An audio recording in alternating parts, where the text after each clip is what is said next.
These are devotions for people at a social distance.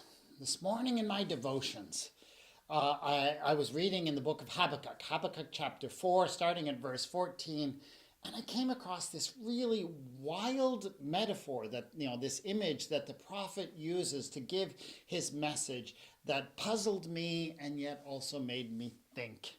This is what Habakkuk says, verse 14, you, speaking to God, you have made people like the fish of the sea, like crawling things that have no ruler.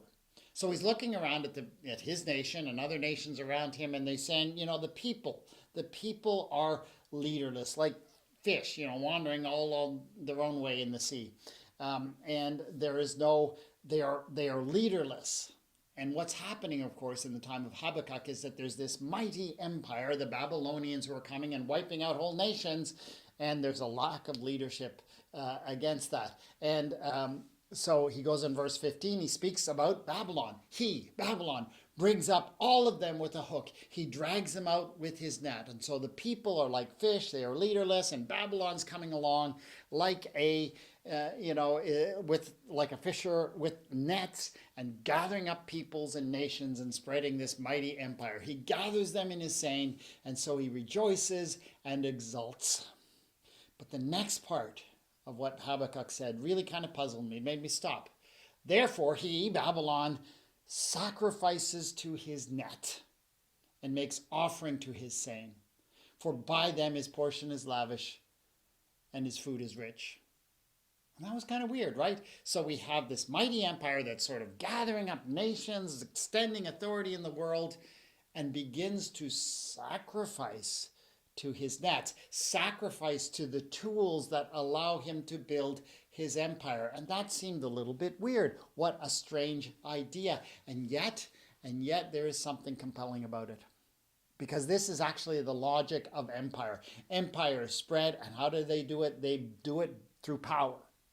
They do it through military and technological superiority. And what happens is, as empires spread, and this is true of ancient Babylon, and that's true of modern empires, is that the expense, the investment that's needed in this military becomes all important. And so the idea is that we begin to sacrifice to these tools of war that allow us to extend and maintain our empire. And of course, that's exactly what we see going on in the world today, where we have the United States in particular that spends so much money on its military. The military budget is so absolutely huge, far outweighing the military spending of any other nation, that there's nothing left. There's nothing left, which is kind of why, in the United States, there is no universal health care, and, this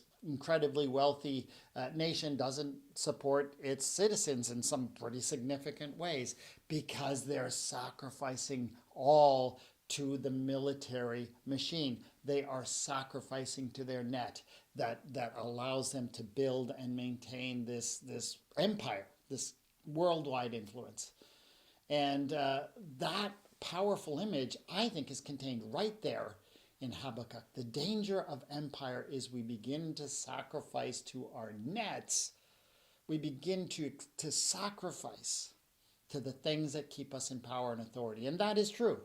That is true of mighty empires, where as we seek to maintain that empire, we begin to sacrifice everything to the tools and the power and the technology that we need to maintain that. And it becomes, that's the only thing we can value or spend on.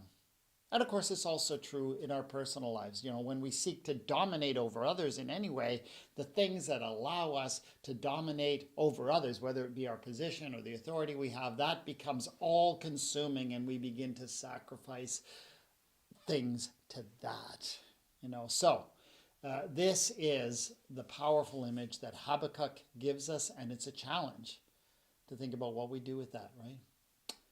Gracious God, let us worship you and you alone, and not the tools of power and domination.